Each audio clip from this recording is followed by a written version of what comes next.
आज हम थोड़ा सा यहाँ पे देखते हैं कि जो एनर्जी है उस एनर्जी को अनेकों प्रकार से जाना जाता है। एक तो उसको हम लोग क्या कहते हैं, एनर्जी कहते हैं सिंपल फॉर्म पे, नहीं कहते हैं? दूसरी फॉर्म में हम उसको हीट भी कहते हैं और इंथैल्पी भी कहते हैं, और दूसरी एक और एनर्जी आएगा जिसको हम इंटरनल एनर्जी कहेंगे। समझ में आ गया? तो ये सब में थोड़ा सा आप अंतर समझिए कि अगर हमारे पास में है डिफरेंट फॉर्म ऑफ एनर्जी, पहला तो सीधे हम सिंपल फॉर्म में क्या जानते हैं, एनर्जी जानते हैं। दूसरा में आप यही एनर्जी को किसके नाम से जानते हैं, हीट के नाम से जानते हैं। तीसरा में इसी एनर्जी को इंथैल्पी के नाम से जानते हैं, और एक चौथा है आपका इंटरनल एनर्जी। तो यहां पे सवाल उठती है, ये एनर्जी तो है लेकिन क्या ये सब एनर्जी एक ही प्रकार का है? समझ में आ रहा है? चलिए, ये एनर्जी का मतलब आपको समझ में आया होगा। ये सिंपल जो एनर्जी है जिसमें हम लोग कोई काम को करते हैं वो सीधे हम डिफाइन करेंगे कि वो एनर्जी है। ठीक, अब हीट भी क्या है, एनर्जी का दूसरा रूप है। हीट से हम अनेकों एनर्जी बना सकते हैं। मान के चलिए कि पानी को हम गर्म किए, ठीक, गर्म किए, वहां से वेपर बनाए, वेपर से हम टरबाइन घुमाए, टरबाइन घूमने से हमको क्या मिल जाएगा, इलेक्ट्रिक एनर्जी मिल जाएगा। तो हीट भी क्या है, एक एनर्जी है। ये बात भी समझ में आती है। ठीक, लेकिन एक नया वर्ड यहाँ पे हम लोग लिया आता है, इंथैल्पी। इंथैल्पी का मतलब भी क्या होता है, हमारा एनर्जी होता है। और इसी एंथैल्पी को हम लोग केमिस्ट्री की भाषा में H से रिप्रेजेंट करते हैं। इंथैल्पी को किसकी भाषा में रिप्रेजेंट किया जाता है, किससे डिनोट किया जाता है, H से। चलिए, अब ध्यान से देखिएगा, और आपके पास में क्या है, ये इंटरनल एनर्जी है। इस इंटरनल एनर्जी को E से रिप्रेजेंट किया जाता है। अंतर आप समझिएगा, जब आप इंथैल्पी की बात करेंगे, किसका बात करेंगे, इंथैल्पी की बात करेंगे, तो उस सिस्टम का आपका प्रेशर कांस्टेंट होना चाहिए। प्रेशर क्या होना चाहिए, कांस्टेंट। अगर प्रेशर कांस्टेंट है सिस्टम का और वहां से एनर्जी क्रिएट हो रहा है, तो उस एनर्जी को हम लोग क्या कहेंगे, इंथैल्पी कहेंगे। समझ में आया बात? लेकिन अगर हम किसका बात करें, इंटरनल एनर्जी की बात करें, तो इस केस में इसका वॉल्यूम कांस्टेंट होना चाहिए।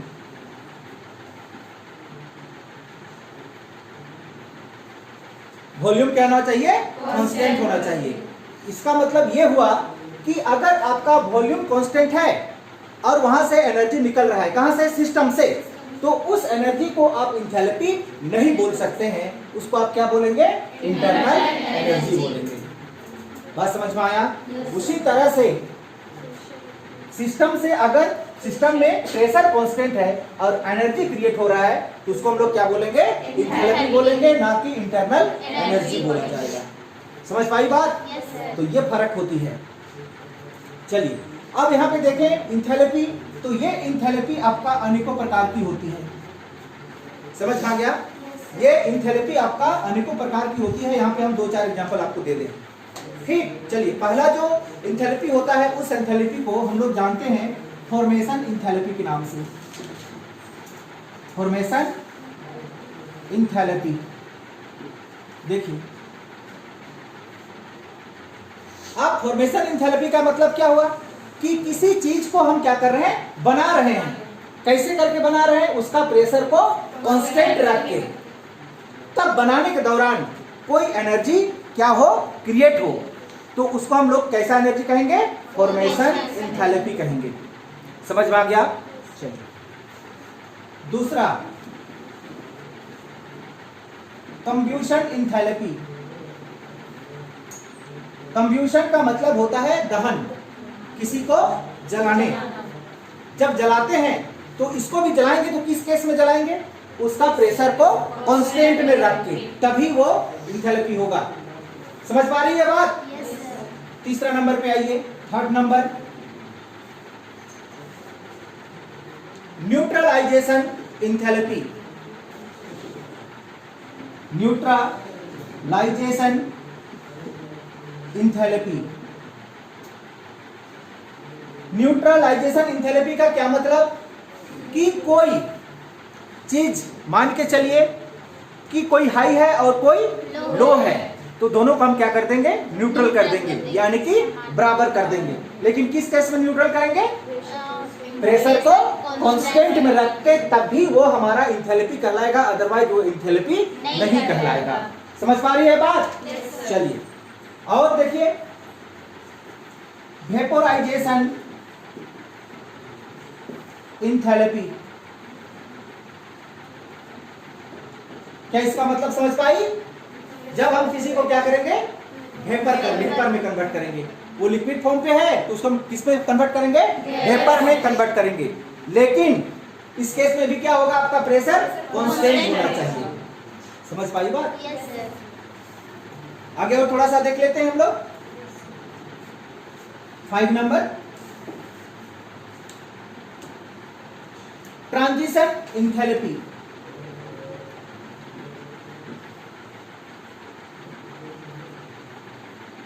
ट्रांजिशन का क्या मतलब, ट्रांजिशन का जब हम किसी को क्या करते हैं, संक्रमण करते हैं। ट्रांजिशन का मतलब होता है संक्रमण। समझ में आ गया? संक्रमण का मतलब समझ में आता है कि जब हम एक दूसरे को क्या करते हैं, मिलाते हैं, एक दूसरे को क्या करेंगे, मिलाएंगे, तब भी हमारा क्या क्रिएट होगा, एनर्जी क्रिएट होगा। लेकिन किस केस में मिलाएंगे, प्रेशर को कांस्टेंट में रख के, तब भी उसका नाम के आगे क्या जुड़ेगा, हमारा इंथैलेपी जुड़ेगा, अदरवाइज इंथैलेपी नहीं जुड़ेगी। समझ में आया? चलिए अब आपको इन डेप्थ जो पढ़ना है, वो पढ़ना है आपको केवल फॉर्मेशन इंथैलेपी।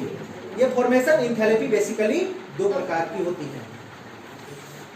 ये कितने प्रकार की होती है, 2 प्रकार की। फर्स्ट, हम लोग कहते हैं एक्सोथर्मिक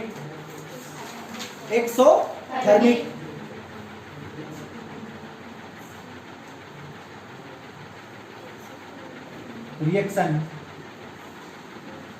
और दूसरा को क्या कहते हैं,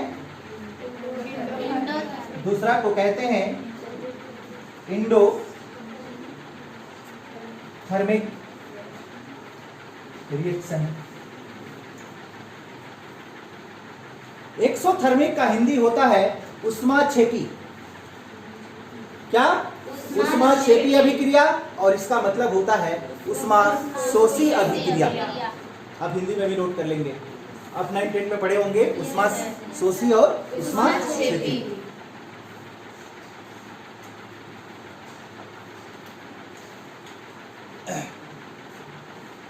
एक्सोथर्मिक का डेल्टा एच यहाँ पे क्या है, इंथैलेपी। अब ध्यान से दीजिए, यहाँ पे इंथैलेपी रिप्रेजेंट किससे किए हैं, एच से, तो यहाँ पे डेल्टा एच क्या हुआ, इंथैलेपी। इसका एक्सोथर्मिक रिएक्शन का इंथैलेपी हमेशा नेगेटिव में आता है, ये बात आप याद रखेंगे। समझ में आया? एक्सोथर्मिक रिएक्शन का इंथैलेपी हमेशा किसमें आता है, नेगेटिव में आता है, जबकि इंडोथर्मिक रिएक्शन का डेल्टा एच हमेशा किसमें आता है, पॉजिटिव में आता है। आप याद रखेंगे ये चीज। चलिए, फॉर्मेशन इंथैलेपी, फॉर्मेशन इंथैलेपी, ध्यान से देखिएगा। इंथैलेपी के लिए आप क्या प्रयोग किए हैं, डेल्टा एच। बेसिकली एच ही होता है, लेकिन डेल्टा का मतलब होता है चेंजेस, परिवर्तन, बदलना। और क्या लिखा हुआ है, ये फॉर्मेशन। फॉर्मेशन का फर्स्ट लेटर क्या है, एफ। तो यहाँ पे हम क्या लिखेंगे, किसको दिखाया, formation enthalpy. Delta H F का मतलब क्या हुआ, फॉर्मेशन इंथैलेपी। ये 2 प्रकार की होती है, अभी आपने देखा, एक्सोथर्मिक और इंडोथर्मिक। एक्सोथर्मिक में डेल्टा एच हमेशा नेगेटिव होता है, जबकि इंडोथर्मिक में डेल्टा एच हमेशा पॉजिटिव होता है। समझ पाई बात? अब कुछ एग्जाम्पल के तौर पे हम लोग उठाते हैं। Delta HF formation enthalpy of carbon dioxide. Carbon dioxide को हम बनाएंगे तो उसका फॉर्मेशन इंथैलेपी कितना होगा। फॉर्मेशन का मतलब क्या होता है? बनाना। फॉर्मेशन का मतलब क्या होता है? बनाना। और इंथैलेपी का मतलब ऊर्जा, यानी कि बनाने वाला ऊर्जा। किसको बनाएंगे अभी हम लोग? कार्बन डाइऑक्साइड को। समझ में आ गया? अब ध्यान से देखिए कैसे बनाएंगे। यहाँ पे मान के चलिए हमारे पास में क्या है? कार्बन। कार्बन का क्या मतलब? लकड़ी, कोयला, जितना भी बायोमास रिलेटेड है सब क्या है? आपका कार्बन है। कार्बन में सॉलिड होती है। कार्बन क्या होता है? सॉलिड। इसको हम क्या करेंगे? ऑक्सीजन गैस में होता है। दोनों को क्या कर देंगे हम लोग? इग्निट करा देंगे, मतलब एक निश्चित टेम्परेचर देंगे तब ये रिएक्शन करेगा। क्या विदाउट टेम्परेचर का रिएक्शन कर पाएगा? ये आप ये टेबल देख रहे हैं? ये टेबल कार्बन है? आप बैठे हैं वो बेंच कार्बन है? आपके अगल बगल में ऑक्सीजन है? कार्बन डाइऑक्साइड क्यों नहीं निकल रहा है? हम तो रिएक्शन यही लिखे हैं यहाँ पे, C+O2 गिव CO2, लेकिन कार्बन डाइऑक्साइड क्यों निकल रहा है? क्योंकि उसको एक पार्टिकुलर इग्निशन की जरूरत पड़ती है, टेम्परेचर की जरूरत पड़ती है। समझ पाई? तो आपको क्या मिलेगा? CO2 मिलेगा और साथ में आपको मिलेगा डेल्टा HF। हम यहाँ पे लगाते हैं क्वेश्चन मार्क। समझ पाई? क्या आप कार्बन और ऑक्सीजन को कंबाइन कराते हैं तो आपको क्या फॉर्म होता है? कार्बन डाइऑक्साइड फॉर्म होता है। तो साथ में कुछ क्या निकलती है? आपका फॉर्मेशन इंथैलेपी निकलती है। फॉर्मेशन इंथैलेपी वही बना रहे हैं तो निकलने वाला ऊर्जा को हम लोग क्या कहेंगे? फॉर्मेशन इंथैलेपी कर रहे हैं। किसको बना रहे हैं? यहाँ पे कार्बन डाइऑक्साइड को बना रहे हैं। तो यहाँ पे कुछ ना कुछ एनर्जी तो निकलेगी या नहीं निकलेगी? निकलेगी। अभी ये एनर्जी हमारे लिए क्या है? क्वेश्चन मार्क है। समझ पा रही है बात को? चलिए, C+O2 गिव CO2 प्लस आप यहाँ पे क्या लिख सकते हैं? हीट। ये हीट क्या है? एनर्जी है, नहीं है?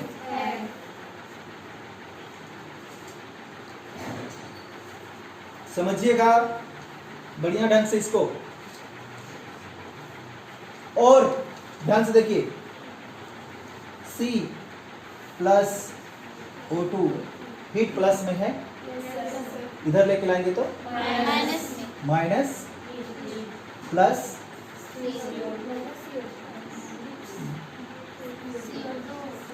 आप तो समझ पाई होगी। ये हीट हमारा प्लस में था, इसको हम इधर लेके लाए तो क्या हो गया? माइनस हो गया।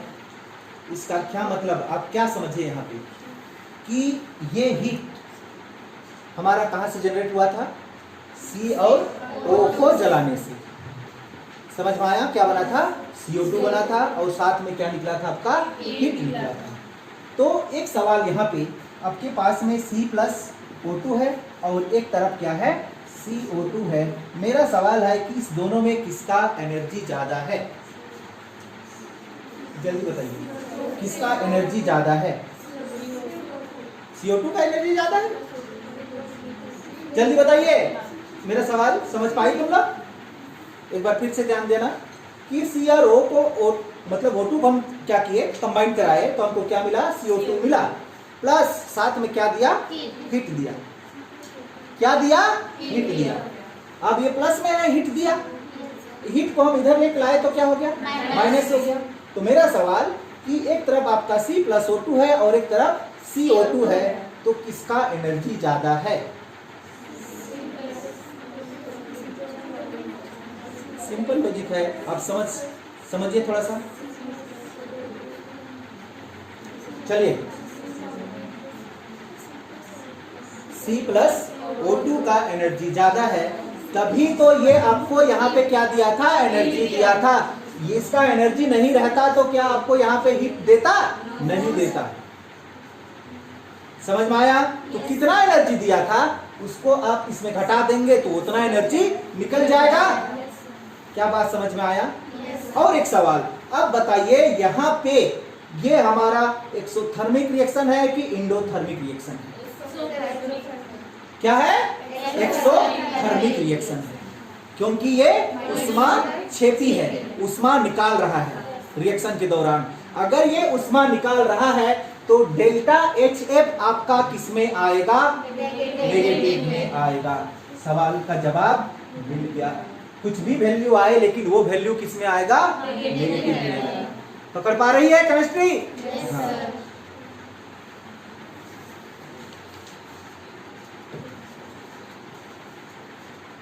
हम नहीं बताए फिक्स वैल्यू क्या कितना आएगा वो, लेकिन आपको कंफर्म करा दिए कि उसका जो भी वैल्यू आएगा क्या आएगा? नेगेटिव में आएगा।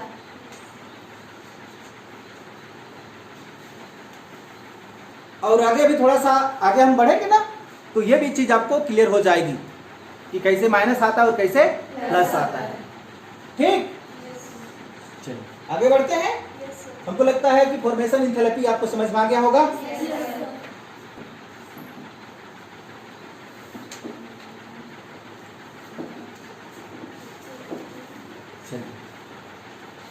ज्यादातर आपका एक्सोथर्मिक होती है, इंडोथर्मिक ज्यादा नहीं होता है। समझ में आ गया?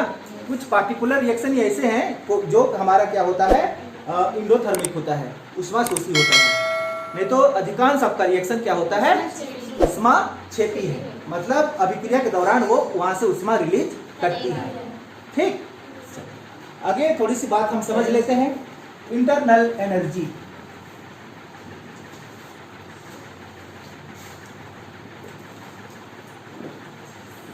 इंटरनल एनर्जी यानी कि आंतरिक ऊर्जा।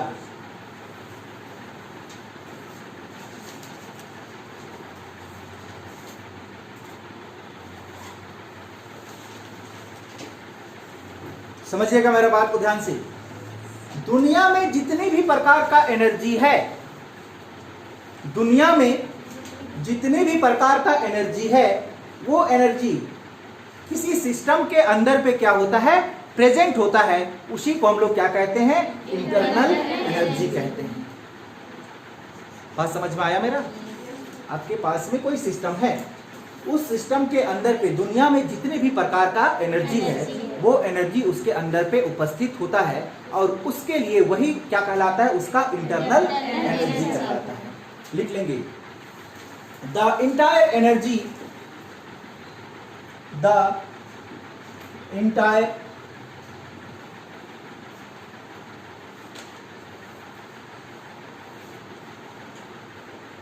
हो गया थोड़ा सा।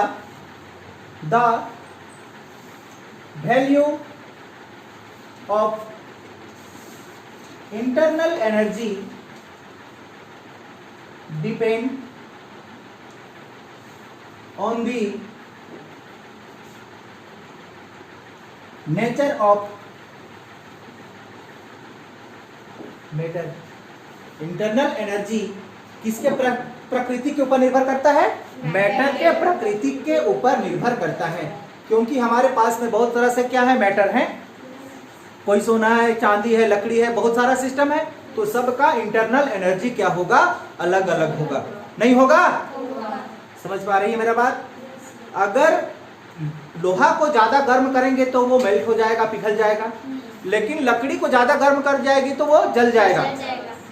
तो ये क्या दिखाता है कि हर एक मैटर का इंटरनल एनर्जी क्या होता है? अलग अलग होता है। इसी को एक लाइन पे यहाँ पे लिखा गया है, the value of internal energy depend on the nature of matter. Internal energy कहाँ पर निर्भर करती है? मैटर की प्रकृति के ऊपर। इट इज रिप्रेजेंटेड बाय, आपने देख के रखा यहां पे, किससे रिप्रेजेंट करते हैं? ई से या यू से रिप्रेजेंट करेंगे। ठीक, ई से रिप्रेजेंट करेंगे या यू से। लेकिन कब? At constant volume. जस्ट इससे पहले आप पढ़ चुके हैं, नहीं पढ़े हैं? पढ़े हैं। इंटरनल एनर्जी में कांस्टेंट क्या होती है? वॉल्यूम कांस्टेंट होता है। कहने का मतलब यहाँ पे ये बोला गया कि मान के चलिए कि आपका इतना बड़ा एक दूसरा मतलब एक मैटर का वॉल्यूम है, ठीक। एक दूसरा और हम मैटर लिए, उसका भी वॉल्यूम क्या है, सेम है। अब मान के चलिए इसको हम आयरन ले लेते हैं, लोहा, ठीक, और इसको ले लेते हैं गोल्ड। तो यहाँ पे दो प्रकार का हमारा दोनों नेचर अलग अलग है, तो दोनों का इंटरनल एनर्जी क्या होगा, अलग अलग होगा, नहीं होगा? समझ पाई बात को? चलिए आगे थोड़ा सा हम बढ़े। यहाँ पे इंटरनल एनर्जी के लिए हम रिप्रेजेंट क्या किए हैं, ई और यू। तो चलिए हम ई को लेके चलते हैं, ई टी बताएंगे हम, plus E T plus E R plus E I plus E भी plus E plus E N dot dot etcetera. हमने क्या कहा इसका, इंटायर एनर्जी, मतलब दुनिया में जितना भी एनर्जी प्रेजेंट है वो कहाँ पे प्रेजेंट हो, सिस्टम पे प्रेजेंट हो, उसी को उसका इंटरनल एनर्जी कहा जाता है। समझ में आया? चलिए अब इसको याद करने का तरीका क्या, उसको देखिए।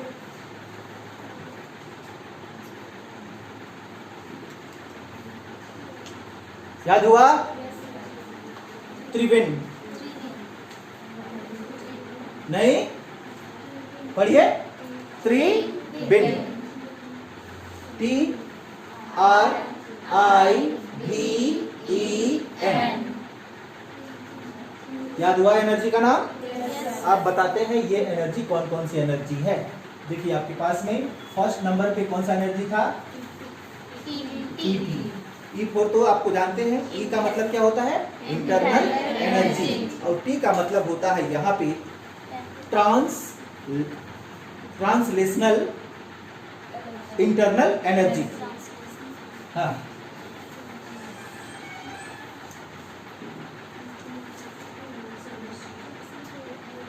एनर्जी लिखेंगे तो चलेगा क्या?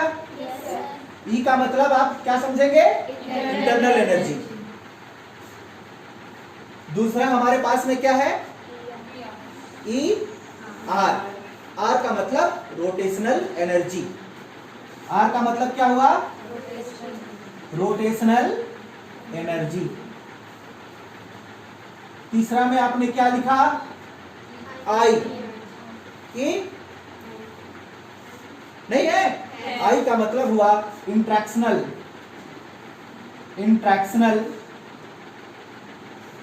एनर्जी।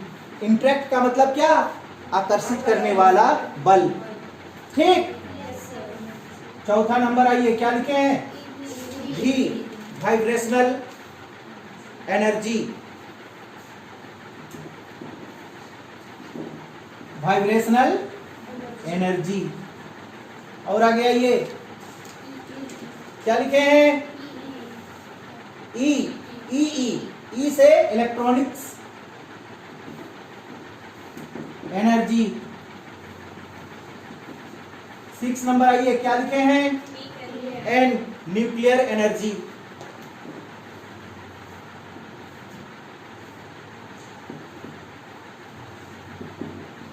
समझ पाई?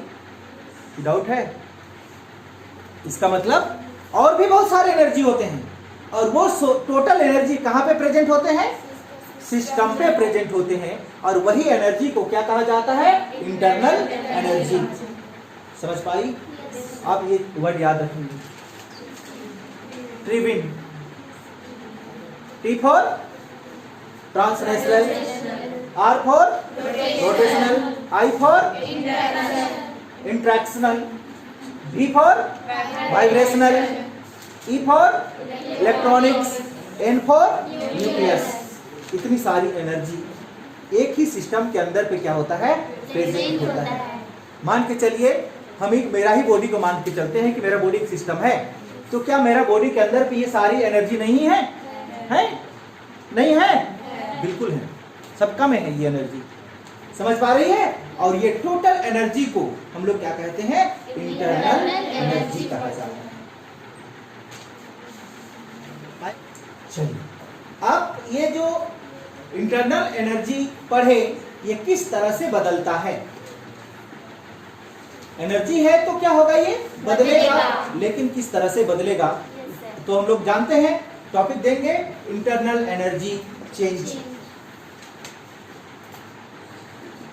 इंटरनल एनर्जी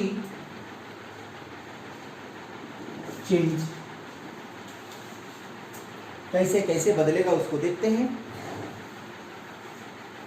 कल आपने स्टेट फंक्शन पढ़े थे। स्टेट फंक्शन का क्या मतलब,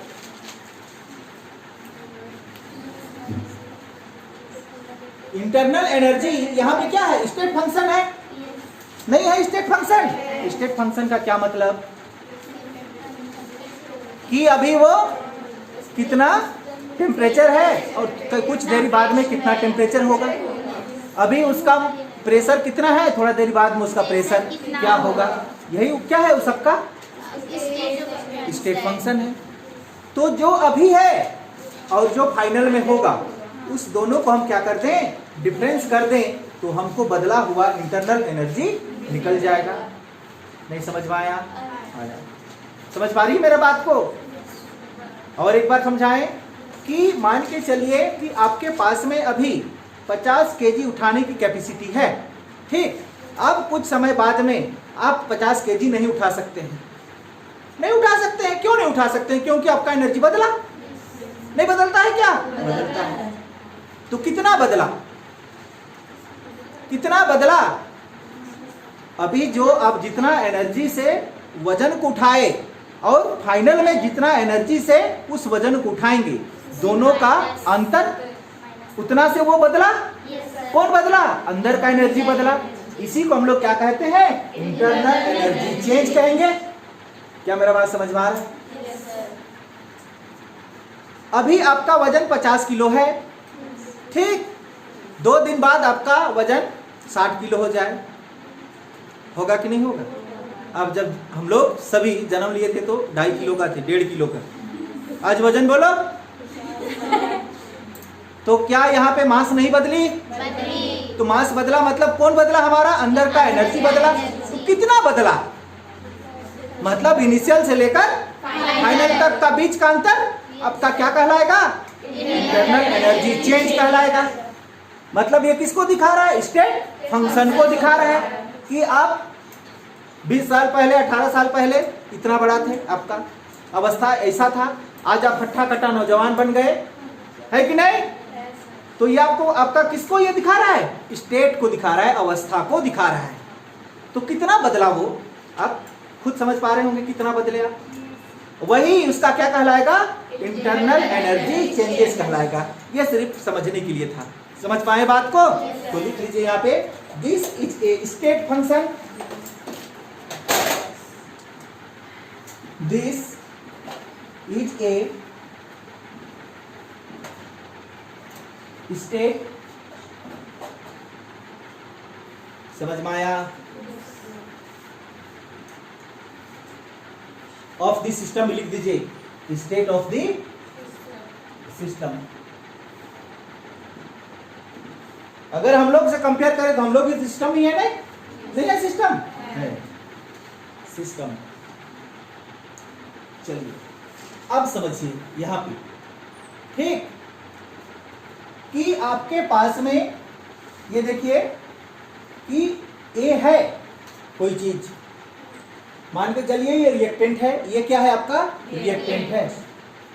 इसको हम क्या मान लेते हैं? आर। आर का मतलब रिएक्टेंट। समझ पा रही है? इस ए के जगह पे इसका एनर्जी को हम मान लेते हैं E1, इंटरनल एनर्जी को। समझ पा रही है? इसको हम रिएक्शन करा के एक प्रोडक्ट बना देते हैं, प्रोडक्ट को क्या मान लेते हैं? B। बात पकड़ में आ रही है मेरा? कि आपके पास में आटा है, आटा समझते हैं जिसमें आप रोटी बनाते हैं। अब उसको पानी के साथ में क्या किए? गूथे। क्या करने के लिए? रोटी बनाने के लिए। तो जो गूथे हैं वो आपका क्या है? रिएक्टेंट है। अब जब उसको रोटी बनाकर तैयार कर देंगे तो वो आपका क्या कहलाएगा? प्रोडक्ट कहलाएगा, ठीक। तो इसी तरह से जब आपका आटा केवल गूथा हुआ था तब क्या माने रिएक्टेंट, उस समय उसका एनर्जी क्या था, E1 था। जब आप रोटी बना दिए यानी कि बी बना दिए, तब ये क्या बन गया, आपका प्रोडक्ट बन गया। क्या उस समय इसका एनर्जी E1 ही रहेगा? क्या हो जाएगा, E2 हो जाएगा। होगा या नहीं होगा? होगा। समझ पा रही है? तो यहाँ पे क्या बदला, एनर्जी बदला, नहीं बदला एनर्जी? तो कितना बदला?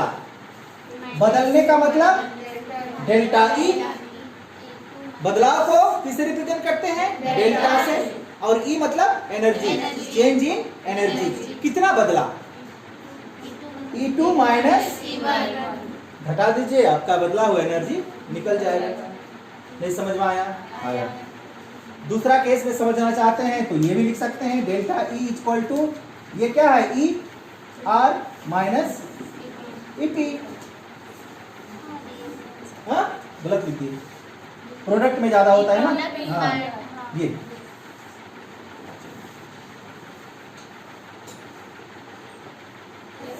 और थोड़ी सी जानकारी,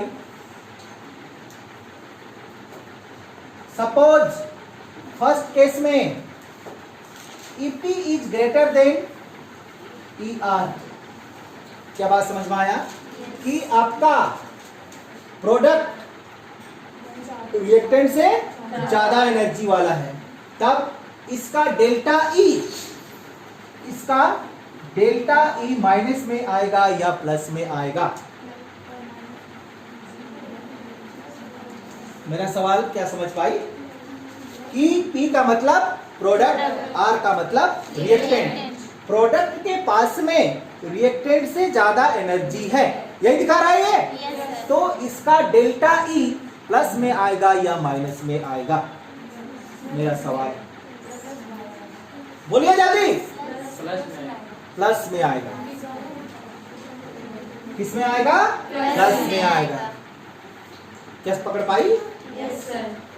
दूसरा केस, अभी एनर्जी किसके पास ज्यादा? रिएक्टेंट के पास में ज्यादा, तो डिफिनेट सी बात है कि ये किस में आएगा? नेगेटिव में आएगा। हमने कार्बन डाइऑक्साइड में देख लिया था। हाँ। थोड़ा सा दिमाग को दौड़ाओ। अब और थोड़ी सी जानकारी, इसका एनर्जी किस में आया? पॉजिटिव में आया। तो ये इंडोथर्मिक या एक्सोथर्मिक? तो लिख दीजिए वहां पे, क्या लिखेंगे? एंडोथर्मिक। और ये एक्सोथर्मिक। ऐसे थोड़े थोड़े ध्यान दीजिएगा ना, तो एक दिन साइंटिस्ट बन जाइएगा। अभी शुरुआत है ना, डर के आगे जीत है। डाउट है कहीं पे? पकड़ पा रही है?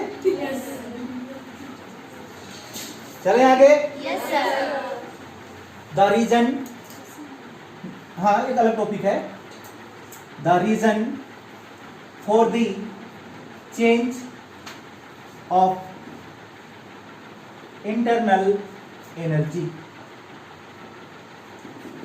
रीजन का मतलब समझ में आता है आप लोगों को? Yes sir. कारण, स्पेलिंग RE होता है, REASION। अभी सही हुआ? हाँ। कि किस कारण से हमारा इंटरनल एनर्जी बदलता है। चलिए, पहला कारण तो सिस्टम पे आप हीट को कम करते हैं या ज्यादा करते हैं, उससे हमारा इंटरनल एनर्जी बदलता है। क्या लिखेंगे? हीट गेन और लॉस लिखें, और डोनेशन लिख देते हैं। डोनेशन का मतलब क्या होता है? देना। क्या पकड़ पाई ये बात? Donation by system.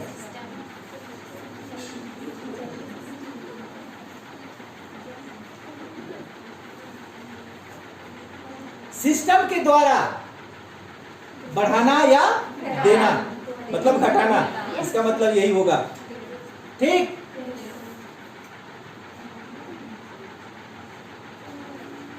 चलिए दूसरा समझिए, वर्क बाय सिस्टम और work on system. Work by system और वर्क ऑन सिस्टम बताते हैं। आपके पास में एक साइकिल में हवा भरने वाला पंप है, ठीक। अब साइकिल में उसमें क्या कर रहे हैं, उस पे काम कर रहे हैं। किस में काम कर रहे हैं, सिस्टम पे काम कर रहे हैं। साइकिल का पंप आपका क्या है, एक सिस्टम है। उस सिस्टम में आप काम कर रहे हैं तो उसका एनर्जी क्या हो रहा है, बढ़ रहा है। बढ़ रहा है कि नहीं बढ़ रहा है? अगर सिस्टम काम करना शुरू किया तो उसका एनर्जी घट जाएगा, नहीं घटेगा? पकड़ पा रही है बात को? हाँ, नहीं समझ में आया? चलिए आपको ये हम ही लोग का एग्जांपल लेके चलते हैं, ठीक। वर्क बाय सिस्टम मतलब सिस्टम के द्वारा कार्य। मतलब हम अगर काम कर रहे हैं तो मेरा एनर्जी क्या होगा, लॉस होगा कि नहीं होगा? और तुम मेरे ऊपर काम करेगी, मतलब अच्छा अच्छा खिलाएगी पिलाएगी, हाँ? तो मेरा एनर्जी क्या होगा, बढ़ेगा। आप समझ में आया?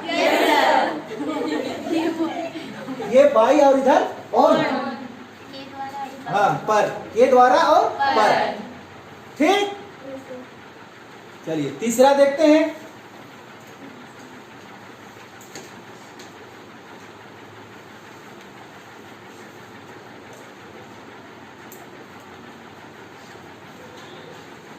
एंट्री और एग्जिस्ट, एंट्री और एग्जिस्ट ऑफ मटेरियल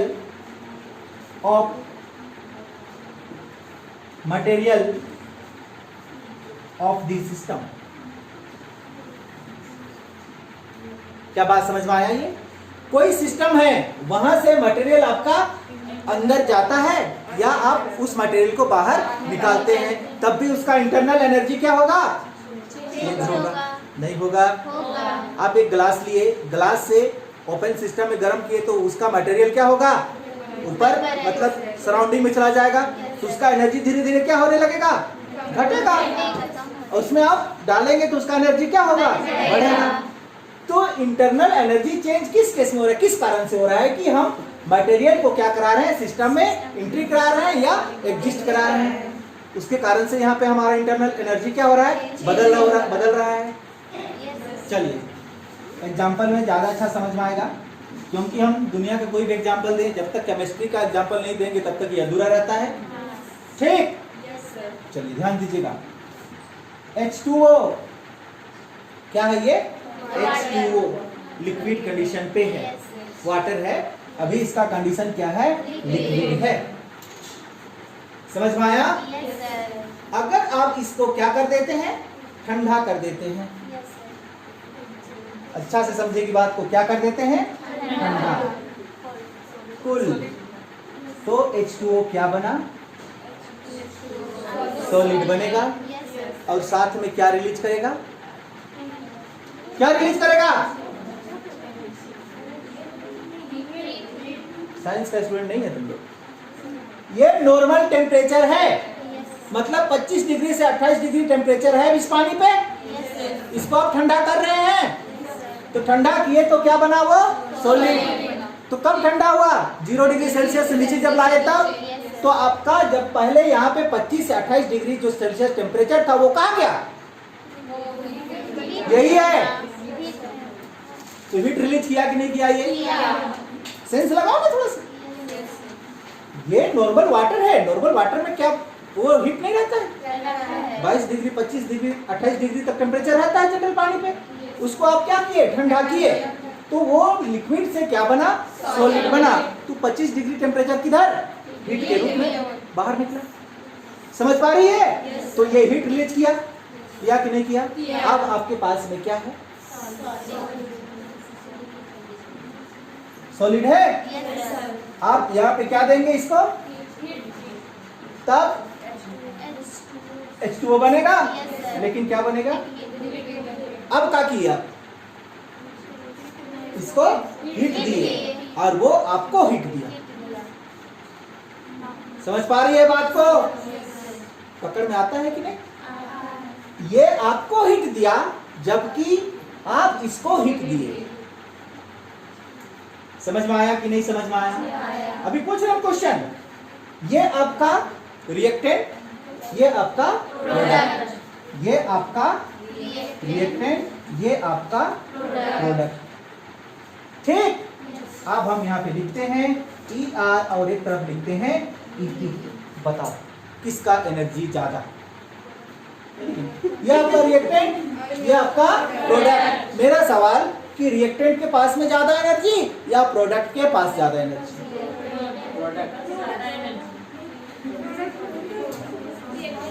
कैसे पढ़ रही है? समझ में तुम्हें घुसता है? हाँ, रिएक्टेंट के पास ज्यादा एनर्जी, इसके पास में ज्यादा एनर्जी था तभी तो आपको ये दिया।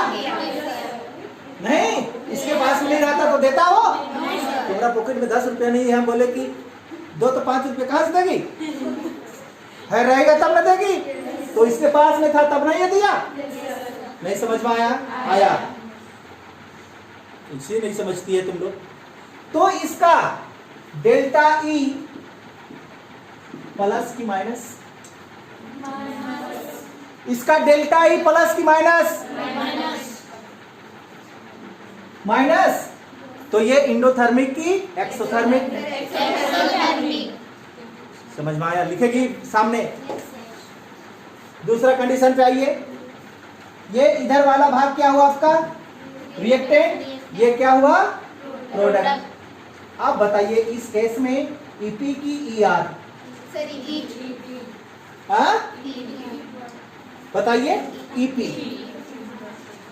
देखिए EP क्यों?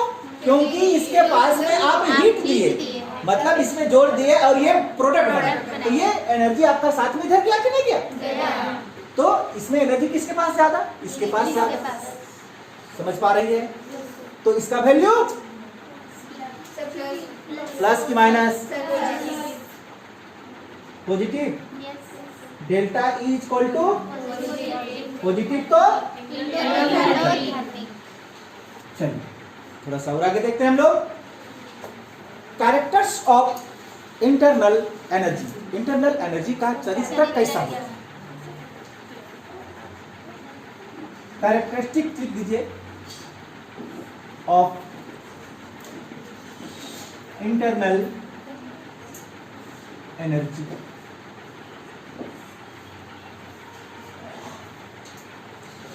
पहला चरित्र होता है कि जो इंटरनल एनर्जी होता है वो टेम्परेचर के साथ में सीधा संबंध रखता है। मेरा बात समझ पाई? इंटरनल एनर्जी और टेम्परेचर के बीच में डायरेक्टली प्रोपोर्शनल का संबंध है। टेम्परेचर बढ़ाएंगे तो इंटरनल एनर्जी बढ़ेगा, टेम्परेचर घटा देंगे तो इंटरनल एनर्जी घट जाएगा। ये पहला कैरेक्टर। ठीक, तो लिखिए internal energy, internal energy is directly proportional to the temperature. ये बात तो सबको समझ में आती होगी। किस केस में? बोलिए। Constant volume.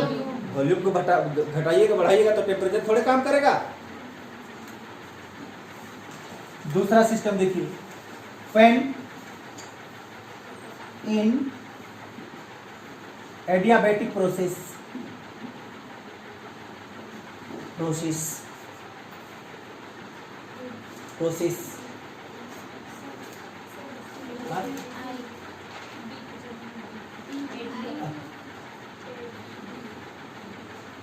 Adiabatic process.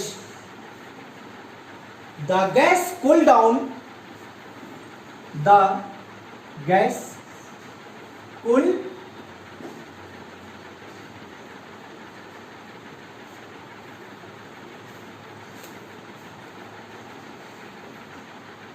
समझ पाई? गर्म करने पर इंटरनल एनर्जी बढ़ती है, ठंडा करने पर इंटरनल एनर्जी घटती है। ये दो चीज आपको याद रखना है, ठीक। तीसरा पॉइंट लिख लीजिएगा, this is the state function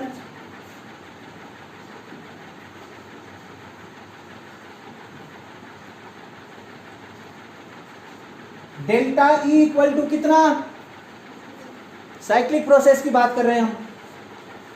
delta E क्या, change in energy. Cyclic process में डेल्टा ई कितना बताइए, साइक्लिक प्रोसेस में डेल्टा ई कितना, 0। कल बताया थे क्या?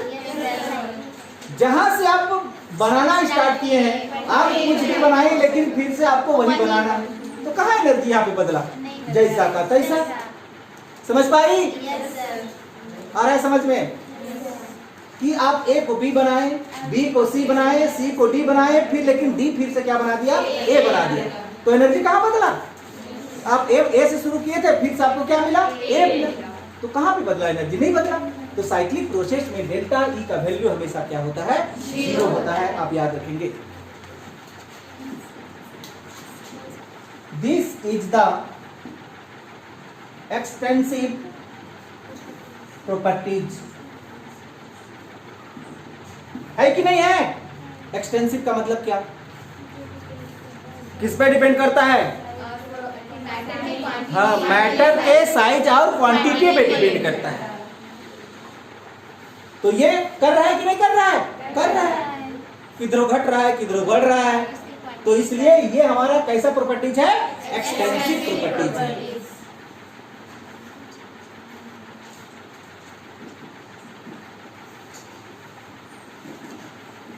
Enthalpy.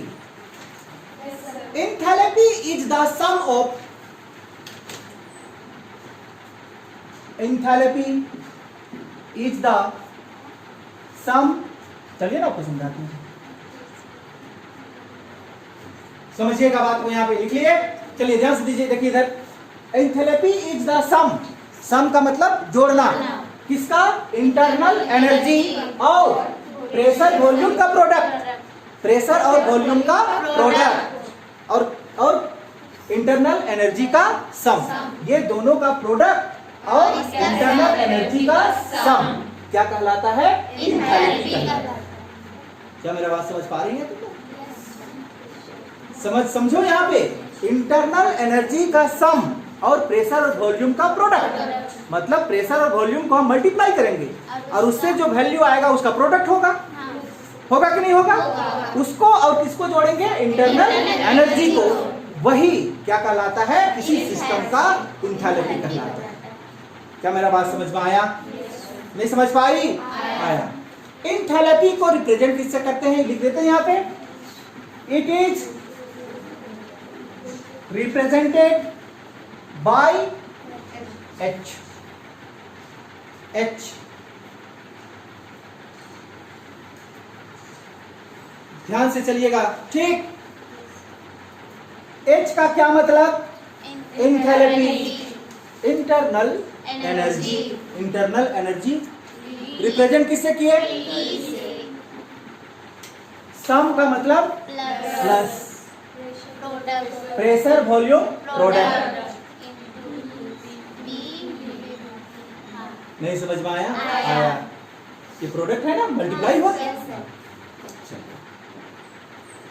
आगे H इक्वल टू ई की जगह में आप U लिख सकते हैं,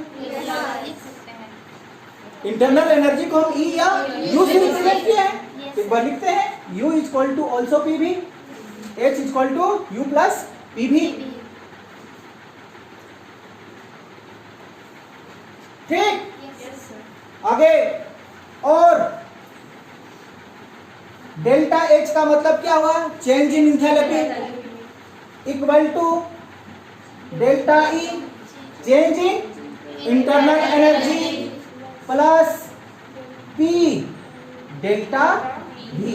पी क्यों नहीं बदला, कांस्टेंट प्रेशर, समझ पाई? पी नहीं बदलेगा, पी क्या है हमारा, कांस्टेंट है। नहीं तो कल का डेट में ये नहीं बोलना E यहाँ पे आपने डेल्टा नहीं लगाया, यहाँ पे डेल्टा लगा दिया। क्यों नहीं लगा? क्योंकि T हमारा कांस्टेंट है। ठीक, चलिए आगे बढ़े। We know that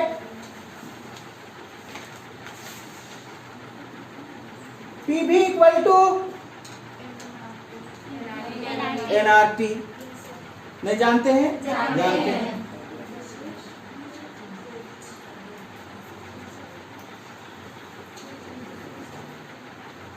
हो गया? आगे बढ़े हो?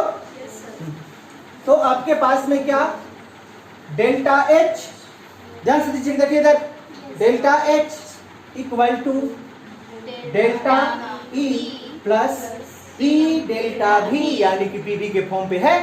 तो आप nRT के आगे में भी क्या डाल सकते हैं? Delta nRT। और ये आपका क्या कहलाता है? चेंज इन इंथैल्पी कहलाता है।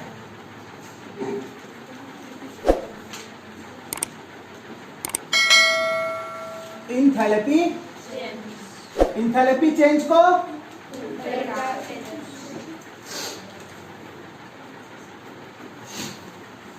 क्या आप इंथैल्पी चेंज को डेल्टा H का क्या मतलब निकालते हैं? H2 माइनस H1, यही तो है। नहीं समझ पाया? बदलने का मतलब कितना बदला? H2 में H1 को हटा दीजिए, उतना बदला। हो गया? इक्वेशन नंबर पहला। We know that H equal to क्या सीखी? कुछ नहीं। हाँ, सीखे हैं। इसको इक्वेशन सेकंड दे दें। चलिए, सपोज इन इनिशियल स्टेट, समझ में आया?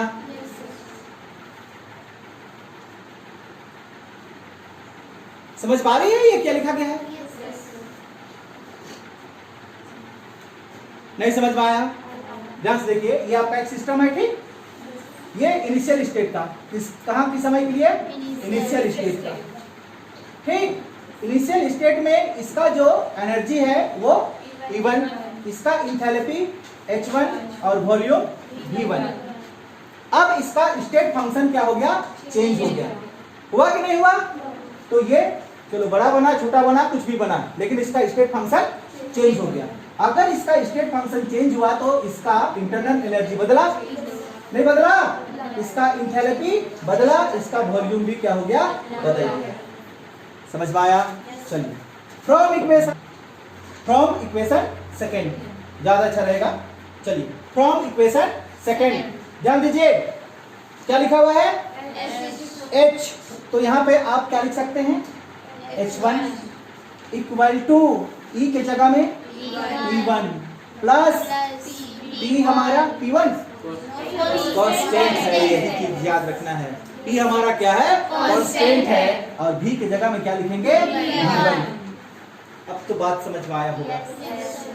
दूसरी स्टेट के लिए H के जगह में H2 equal to E2 plus,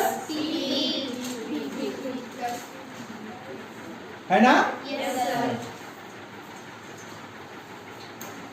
इधर ध्यान दीजिएगा। फ्रॉम इक्वेशन फर्स्ट, ये आपका इक्वेशन फर्स्ट है। क्या लिखा हुआ है? Delta H equal to H2। क्या आपके पास H2 है? तो क्या है H2? E2 प्लस PV2, बीच में क्या sign? Minus H1 E1 plus PV1। समझ में आया? डेल्टा H इक्वल टू, एक बार ब्रैकेट सबको खोल देते हैं। चलिए, E2 plus PV2 minus E1 minus PV1, ठीक? एक एक को एक एक तरह एक जगह लिख देते हैं। E को एक जगह, PV को एक जगह, और delta H equal to E2 minus E1 plus PV2 minus PV1। पकड़ में आया? Yes sir. और डेल्टा H इक्वल टू, अच्छा E1 है ना, क्या होगा जल्दी बोलिएगा? E2, एक बार लिख लेते हैं, E2 माइनस E1 प्लस, दोनों में PP है और कॉमन बाहर निकालेंगे, क्या मिला? V2 minus V1। और delta H equal to E2 minus E1 के बदले में क्या आप डेल्टा E लिख सकते हैं? Yes sir. Plus P, V2 minus V1 के बदले में डेल्टा यही प्रूफ किए थे यस सर। इससे पहले कि नहीं किए थे? किए थे। निकल गया है सामने बाहर।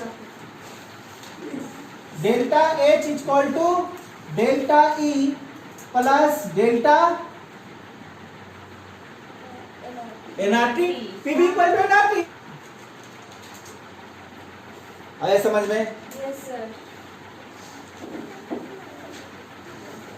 First law of thermodynamics.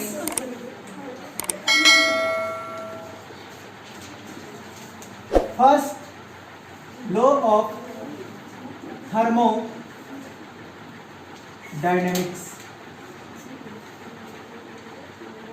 उष्मागतिकी का पहला नियम।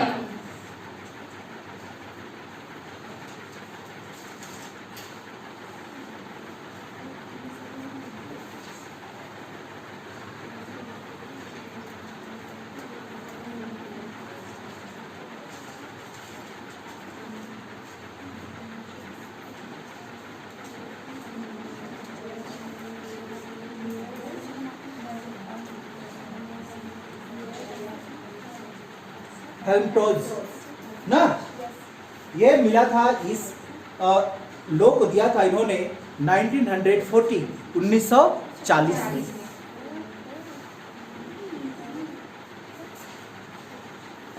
इसको हम लोग किसके नाम से जानते हैं? Law of conservation of energy, energy के नाम से जाना जाता है। हाँ, law of conservation of energy, ऊर्जा संरक्षण का नियम। हो गया? एनर्जी कैन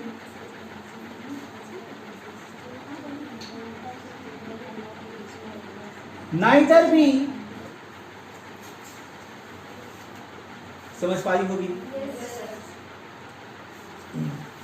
कि एनर्जी का ना तो निर्माण होता है ना उसका विनाश होता है, सिर्फ उसका एक रूप से दूसरे रूप में रूप परिवर्तन होता है।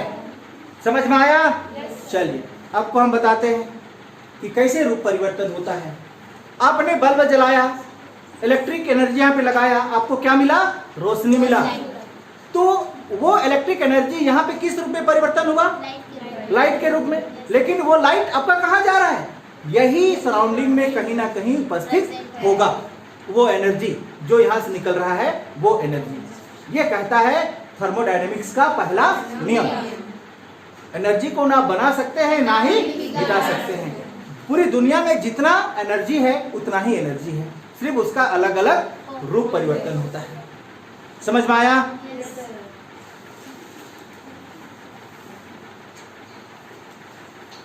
सपोज द बीकम E2, नहीं होगा? बदला ना उसका इंटरनल एनर्जी।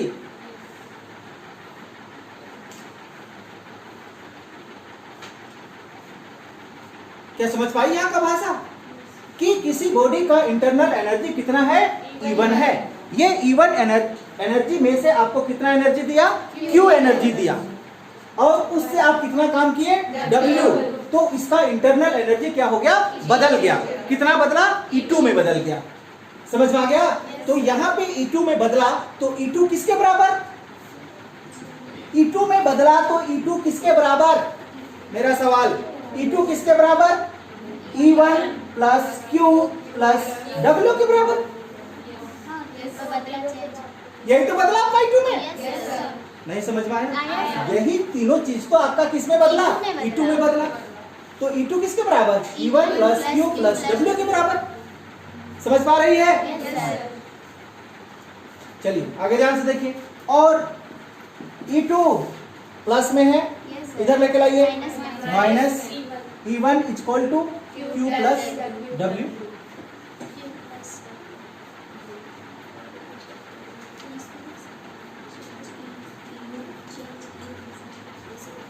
हो गया? हाँ, लिखेंगे अभी।